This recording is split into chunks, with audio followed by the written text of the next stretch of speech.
Alright, so now we're going to take our straight connector here. It's got three pieces. We've got the seal ring, we've got the snap connector, and we have the main body. So take the snap connector, and we're going to make it so we can put the hose on the inside of the snap connector right here. Make sure your hose, just a word of warning, just make sure it's pulled out all the way. That'll make it a lot easier to snap into place. And then take your snap connector, put it over your hose, and have the fingers come down inside the hose like this. And then what you're going to do is you're going to take your straight piece and you're going to simply snap it into place.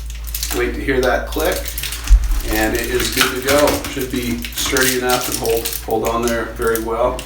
And next we're going to take our seal ring, and that's going to go either on the dryer vent there or onto the wall dryer vent, either one depending on your situation in your laundry room. Now we're going to take our seal ring and place that onto the dryer vent. Just going to pull it over,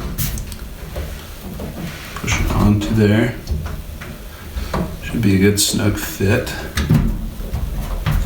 And then next, take your straight connector that's attached to your hose, and we're going to just push it onto the dryer vent. Give it a good push, make sure it's nice and snug.